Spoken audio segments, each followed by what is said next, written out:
இருப்பது சிவஞானம்.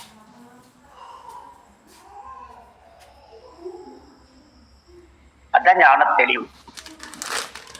அதனால எல்லோரும் இந்த வகுப்புல இருக்கிறவங்க அந்த நிலையில நாளைக்கு வாழ முயற்சி பார்க்கலாம்னு நான் முயற்சி பார்க்கலாம்னு தீர்மானம் பண்ணியிருக்கேன். நாளைக்கு சிவஞானத்தோடு யார் என்னை என்ன டார்ச்சர் பண்ணாலும் அன்பா சிறுமான் மாதிரி அமைதியா ஏத்துக்கிற பக்குவ நிலை இருக்கான்னு எங்க ஐயா வகுப்பு முடிஞ்சது அப்படிதான் சொல்லுவாரு. இந்த ஒரு வாரம் ட்ரை பண்ணி பாருங்களேடா, இந்த வரிப்படி வாழ அப்படிம்பாரு. அங்க அது எதனால அது வந்ததுன்னா, ஒரு 5 நிமிஷம் பேசலாம் இல்ல கைலாஷ்? தாராளமா தாராளமா. அதாவது ஒரு விசித்திரமான அனுபவம் நடந்தது.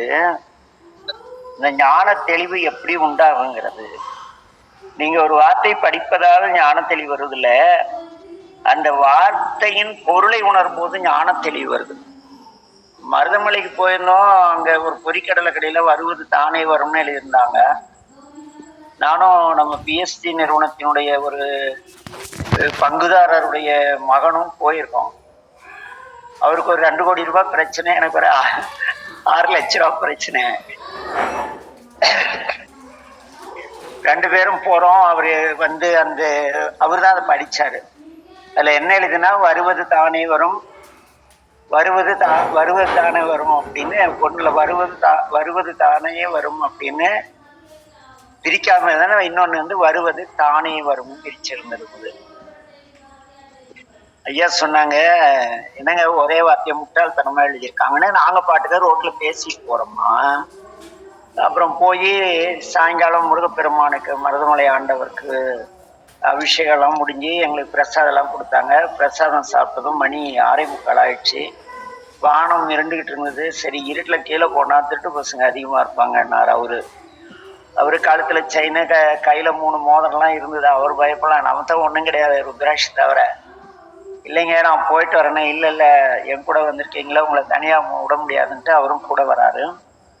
இந்த பாம்பாட்டி சித்தர் குகைக்கு பக்கத்துல ஒரு அந்த வளைவு திருமணம் ஒரு ஃபர்ஸ்ட் ஸ்டெப்ல ஒரு கருத்த சாமியார் உட்கார்ந்து இருந்தார், சுருள் முடியோட. நீக்ரோ மாதிரி உட்கார்ந்து இருந்தார். அந்த ஆளு, நான் யாரை பார்த்தாலும் ஏதோ ஒரு 5 ரூபா டீக்காவது ஒரு போண்டாக்காவது கொடுப்பேன். ஒரு 5 ரூபா தூக்கி போட்டேன், எனக்கே காசா அப்படின்னு. அப்புறம் என்ன ரொம்ப கஷ்டம் மாதிரி பேசுறீங்க, வருவது தானே வரும் வேணா முட்டாளா எழுதணும் அப்படின்னு. அப்புறம் ஐயா அதுக்கு ஒரு விளக்கம் சொன்னாரு. உன் வாழ்க்கையில எது வரணுமோ அது தானே வரும், ஆனா உனக்கு உரியது எதுவோ அதுதான் வருங்கிற மாதிரி பொருள்படுத்தி சொன்னாரு. நீங்க மலையில உட்கார்ந்துருக்கீங்க, இதை கடைபிடிக்கலாம். நான் கம்பெனி வச்சிருக்கேன், எனக்கு 1000 பிரச்சனை, இவருக்கு 1000 பிரச்சனை அப்படின்னாரு. என்ன உனக்கு ஒரு 2 கோடி ரூபாய் பிரச்சனை, இவனுக்கு ஒரு 6 லட்சம் ரூபாய் பிரச்சனை, அவ்வளவுதானே. அந்த வருவது தானே வருங்கிற வார்த்தையை ஏத்துட்டு சிவனேன்னு ஒரு 30 நாள் இருந்து பாருங்களேன். நாங்க வருஷக்கணக்கா அந்த பணத்துக்காக போராடிக்கிட்டு இருக்கோம் கம்பெனிக்காரங்கிட்ட. நான் ஜெயஸ்டபிள்யூ போராடிக்கிட்டு இருக்கேன். அவர் ஒரு மிஷின் 2 கோடி ரூபாய்க்கு பிஎம்சி புக் பண்ணிட்டு அந்த மிஷின் வாங்கிறதுக்காக செத்து சுண்ணாம்பாயிட்ட மிஷின் அனுப்பிச்சிட்டோம் மெயில் கொடுக்குறான். ஆனா நமக்கு ஆர்பர்ல இல்லை.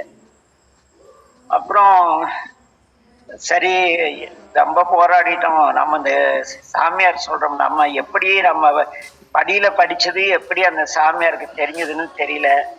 சரி, அந்த ஆள் சொன்ன அவர்கிட்ட கேட்டோம், நாங்க கலந்துட்டு கேட்டோம், 30 நாளுக்குள்ள நீங்க போங்க, கம்பெனி தரங்க, கம்பெனியில உட்காந்து மற்ற கடமைகளை செய்யுங்க.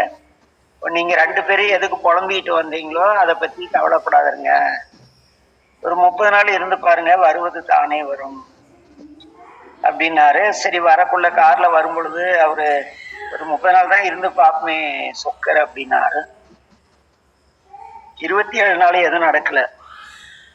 28வது நாள் டைம் கருதி கதை சுருக்கமா முடிச்சேன். எனக்கு வர வேண்டிய தொகை எனக்கு செக்கா கைக்கு வந்துருச்சு, அப் டு டேட் செக்கு.